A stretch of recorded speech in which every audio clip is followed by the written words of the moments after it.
Good morning, everybody. What a beautiful, beautiful day. I'm so glad that you are here. So, I'm Rita Hickman. I'm a body mind expert and I'm a shiatsu massage therapist. And what I specialize in is helping women who are dealing with narcissistic relationships. In fact, most of the women who end up in my world, who end up part of my amazing community of people, they tend to be women in their 30s, 40s, 50s, 60s, and 70s, a little bit of life experience around them. And they've done a little bit of their own work already, maybe therapy or counseling or energy work or healing work of some sort. And a lot of them, surprisingly or not, started their lives with mothers as narcissists. And so today we're really going to kind of address that for women who are sort of in that age range, who have mothers who are narcissists, and that foundation of disorder and toxicity and anxiety and walking on eggshells and mental health problems um, created difficulties for the rest of their lives until they really were able to sort of sort it out. And so, my job is to help women who are at that place to finally get the things that they need. Because in a therapy situation, you really can't. It's still a whole power struggle. It's still a whole authority, psychologist or therapist or counselor, healer, and then there's the person who's supposed to have problems. And in some ways, it sort of negates all of the incredible wisdom that you've created over the years on how to deal with toxic people, how to deal with people who have mental health disorders. And so, what I do is I help women get the experiences that they always needed. Because if you don't get the experiences of love and kindness and feminine energy and acceptance and being heard and finding your voice and understanding different ways of what it means to look like a woman, what it means to be a successful woman, if we don't get role modeling for that, new information and support for those higher beliefs, we end up creating the same patterns, partially just because we don't know any better. And so my job is to help create that beautiful alchemical space where women can take that corner and really move forward. So today's topic: how do you know if your mother is a narcissist? Well, narcissists come on two sides of the spectrum. What I like to say, the left side of the spectrum and the right side of the spectrum. For me, the right side of the spectrum are uh, human beings or women who are more intellectual, who are more focused on their head, on information. They probably have bizarre information that no one else has. Um, and it can be delightful and interesting, but also it can be very narcissistic because people who get a little bit to the further right side of the scale, they spend a lot of time in their head with information and they don't have a lot of good emotional intelligence. And so, because of that, and their focus is mainly on them, that can be the Asperger's, autism sort of side of narcissism with women. So it can be like neglect. It can feel like you were raised by wolves. It can feel like you were left to find your own way through the world because you just weren't important enough in your mind for someone to pay attention to you. So that's kind of the right side of the scale. Now, the left side of the scale for narcissism is stuff that's more like my personality, where there's a lot of emotional internal turmoil, where there's a lot of stuff going on in your internal world. And because there's so much stuff going on, and they don't have the tools or the skills or the support or the understanding in order to uh, break away from that internal drama, break away from pain or emotional craziness. Typically, narcissism on that side of the scale, on the left side of the scale, not only starts with an underlying imbalance like ADD or ADHD or bipolar, it starts with that imbalance, but then it's usually overlaid with trauma of some sort. So, and of course, if someone's coming from a family with mental health conditions, either side, there's going to be trauma involved. There's no way around it. And so, women who are more on that left side of the scale, they're narcissistic because they're anxious, or they're depressed, or they're scared, and they have a few extra things to deal with, internal issues to deal with, like, as I said, ADD or ADHD. And a lot of women went undiagnosed because they were with ADD or ADHD because they were able to somehow be higher functioning, because they were female, or mainly because those issues were identified in boys. So there's a lot more mothers out there than people recognize that deal with narcissism. Now, whether something is narcissistic or not, everybody's got a level of narcissism in it. It's self preservation. It's, where you get to a point where you say, it's going to be you or me. And you know what? It's going to be me. Those are the survivors where, you get pushed to a level in your life where you say, is it time for me to start looking out for myself? Is it time for me to set a boundary? Is it time for me to rescue myself? Because clearly, no one in this family is going to rescue me. So, because of that, everybody's got a certain level of narcissism. I had a acquaintance who once said, "You don't know what you'll do when you're in the middle of a stressful, violent situation. Let's say like war. You don't know how you're going to respond. You don't know until you're there and you experience it and you see where you come from and you see how you handle it. And even then, the first time that you handle things, it's going to be totally wrong because we don't have enough life experience to figure it out yet. So everybody's got a certain level of narcissism in them. What makes it problematic? What makes it really damaging is when that narcissism, the majority of the time, takes over the relationship.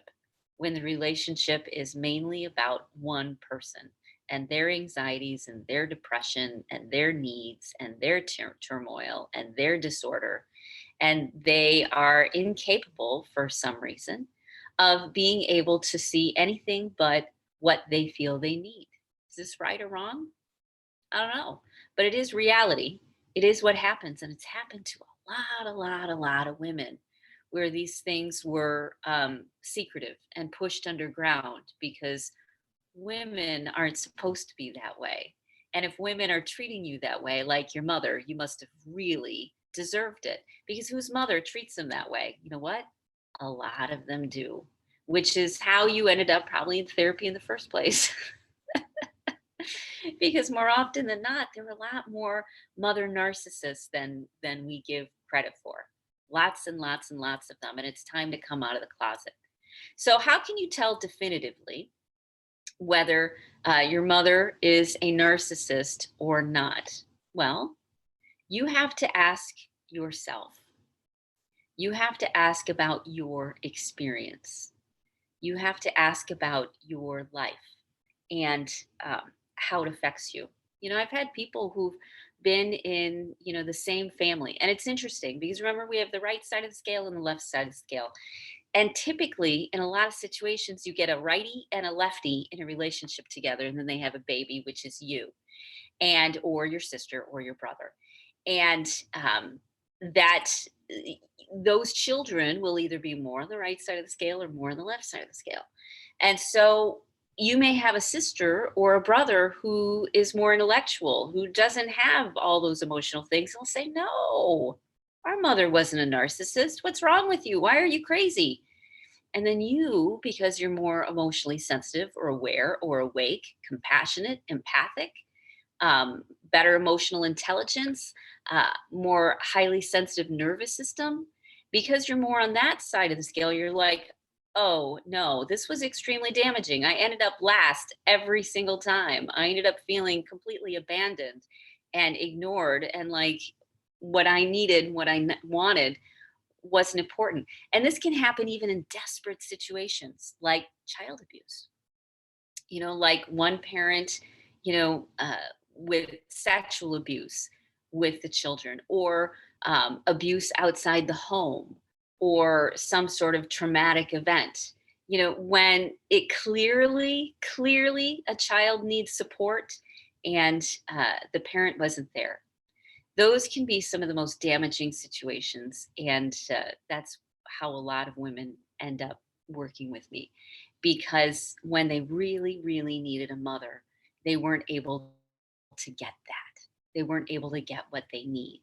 So, one of my rules of thumb to know if someone is too far from the narcissist, as I said, is to ask yourself, what was your experience? Did you have a narcissistic experience with this person? Were you more often than not completely left behind? Were you more often than not manipulated or used as a punching bag? If that was your experience, then yes, your parent to you was a narcissist. And it's possible to other people in other relationships and other experiences, because the dynamic was different, because your mother valued them. I can't tell you how many women come to me and everybody loves their mother, but in the household, they were damaging, they were cruel, they were emotionally unstable. So it's very interesting. It's like Jekyll and Hyde. And so just because no one else may think that your mother is a narcissist, that does not mean that she isn't. So Maya Angelou once had a great quote. And the quote she said was, "When someone tells you who they are, believe them." I like to tie this to another quote, which is, if you want to know if someone is a narcissist, ask them, they'll tell you. When you start talking to people, and when their life belief, when their values are, you know what, you have to look out for number one because no one's going to look out for you. You have to make sure you take care of yourself because no one's going to take care of you. When that's the predominant belief system, you're with somebody who's pretty entrenched in a narcissist. On the one hand, yes, I'll talk all about self-care and you have to put yourself first, but it's not at the detriment of everything else in your life. It's not at the detriment to your community, to your family, to the people that you love. It's not, you don't do self-care in a way that causes more destruction than it does benefit. And so if you talk to a narcissist, they will tell you exactly what they believe, because they're really comfortable with it. Of, you know what, the world's out to get me. You have to protect yourself. You have to look for all the angles. You have to take advantage of people before they take advantage of you. All those mistrust, all of that fear and anger, and who's most important, that will tell you clearly. They will tell you clearly whether they are a narcissist, because narcissist at their core is, their belief system is that the world is a very dangerous place, and that you have to look out for number one, so that no one takes advantage of you, even your small little wonderful little girl children. you know it ends up such a crazy dynamic of such anger and hurt and frustration and manipulation and overwhelm. So, as you start to look at life and you say, aha, this is their core belief system.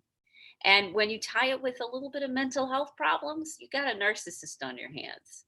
Now, are you a narcissist? Well, it depends upon what you believe. If you've been pushed to the corner where your core belief is that everyone is out to get you and that you have to protect yourself at all costs because no one can be trusted, and I know how I'm listening to myself and I'm like, wow, that sounds paranoid. But from my own life, I know exactly what that feels like. I wouldn't create relationships with women for the longest time because I didn't trust them, because I didn't know them, because I didn't have positive experiences with them, because I hadn't had community and family of women at their best. Women who were not, I didn't have that community to help me realize that it's a really big world. Because what narcissists do is they keep you sort of trapped in your own experience, way too scared, way too anxious, way too triggered, way too manipulated by how you feel. Um, they get you thinking that that's all there is. Your world is a very small box and that no one can be trusted, especially other women. So it's very interesting because it the abuse or the experience itself keeps us trapped. The beliefs that were imprinted on us keep us trapped. The beliefs of what a good woman looks like, the beliefs of what women look like, the beliefs of what the world looks like. They're beliefs which are very small and very limiting. There's a good friend of mine, or a friend of mine that I've worked with before, and she would swear about vision boards. She would swear about looking forward to the future, about looking for what you want to create, who you want to be, where you want to go. And so vision boards and keeping that visual in her life was really important because she was looking forward to the positive, to the things that could happen. Now, if you've been sort of brainwashed and your brain shaped to believe that nothing's ever going to change, that people don't change, that you're going to be trapped in this narcissist hell for the rest of your life, if you're in that mindset, then yeah, you could be more narcissistic. If you're in the mindset of I'm trapped and there's nothing I can do, you're going to come out of a place of fear. And there will be people in your life that will point their fingers and say, aha, you're a narcissist, because the majority of the time you engage with me, you behave in a narcissistic sort of way. So, yes, that can very much happen. But when you start realizing that the world is a generous, loving place, when you start recognizing that there are people out there that can be there for you, when you start to have experiences of care and nurturing and nourishing, when you actually have your love returned to you, when your care is returned to you, when your nurturing and nourishing is appreciated and returned to you, you start to put down that fear. You start to put down that anxiety. Fear and anxiety are the motivators of narcissism. So if you've got a family member, if you've got a mother that dealt with fear and anxiety or mental health issues, yes, they were more than likely very narcissistic in many ways, because their whole focus was, how do I survive this next day? And everybody's my enemy. So to break out of that really is to have experiences of love and kindness, experiences of warmth and femininity, experiences where you can relax and listen and be heard, and finally know that you belong. So if this is the kind of experience you want to have, 2020 is the time to do it. We're building the group that I facilitate. It's never about me being the guru and having all the answers and solving your problems. It's about how we together create a space where we can care about each other in a safe way. Women who understand, who aren't going to attack you, who, have been doing their own work, who are successful in so many ways in their own life. It's a group of women that you want to be like. One of the best ways to change is to surround yourself with people that you admire, with people who've achieved some of the things that you've wanted to achieve. And it's so interesting because the women in this group, they're on all parts of the spectrum. They're at the very beginning, where they're still in that mindset of, I have to protect myself at all costs, and narcissists coming after me, and what am I going to do? And nothing's going to change, and I'm helpless and I'm hopeless, which is a very normal place to be if a narcissist has been beating you up and abusing you for a while, from birth, even sometimes. So that's very normal. To women who are on the other end, who are like, oh my God, this is the best I've ever been in my life. This is the best my life has ever looked. This is the best my life has ever felt. They've been through the process. So when you want to become uh, the best version of yourself, you need to surround yourself with other people who are achieving that, who are on the same path. And that's what this group is about. My job is to support the process. My job is to facilitate it, to watch everybody, to add the good advice, and to bring the amazing wisdom that I've collected over the years from so many other women that have gone before me about how the body works and the body mind works. My specialty is Asian medicine. How does all of this come together? And shamanic work, how does it all fit together? Essential oils and crystals and metaphysics and prayer and belief and faith and saunas and spas and massages, all of it. How do we work, and how does it bring us up? And when you start bringing the things in place that nourish you, they give you what you always needed. When you do that, you're able to get to the other side. So if you're looking to change, if you're tired of the situation, if you've dealt with this mother stuff for too long, but it's still haunting you, if you're worried you're going to keep walking into these codependent, narcissistic relationships where you're taken advantage of, whether it's at work, because these are like the ripple effect from having a mother who's a narcissist. You end up in jobs where people take advantage of you and narcissists find you. You end up in marriages and friendships where it's completely one sided. How icky is that?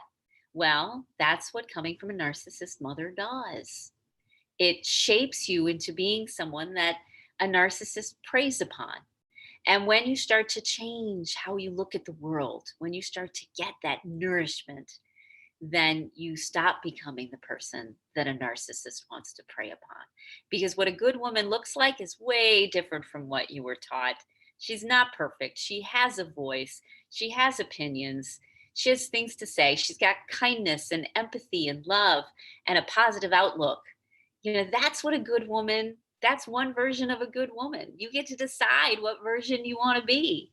Mine, because I'm empathic and compassionate, is that, you know what, we can do this. We can move forward. You aren't stuck. We can evolve. And the women in my group will tell you over and over that it's super true. When you finally get the things that you need, you're able to move forward. So if this is you, if you're feeling stuck, if it's bothering you, if you want to put this stuff behind you once and for all, for God's sakes, put it behind you. You're tired of it continuing to pop up in your life. If you're ready to do that, reach out, let me know, send up a flag, look up above. In the text, there will be a link to the group. It's not as, I still need to work on the text a little bit. I still need to work on the sales page a little bit because it's a little too salesy for who I am. But what we want to do is warm it up and soften it up. But it's got all the information that you need. The information that tells you what the group's going to involve and how often we meet, and that it's super easy and super affordable until we get up to 40 women. Okay. So if you're ready to evolve, reach out, send me a flare, and we will get you the information because you can do this. Okay. It's time to put it down. It's time to put it aside and join other women who are intelligent and empathic and compassionate and kind and understanding and working through their own issues and will not judge you, because that's not the space we hold. That's not who ends up in the group.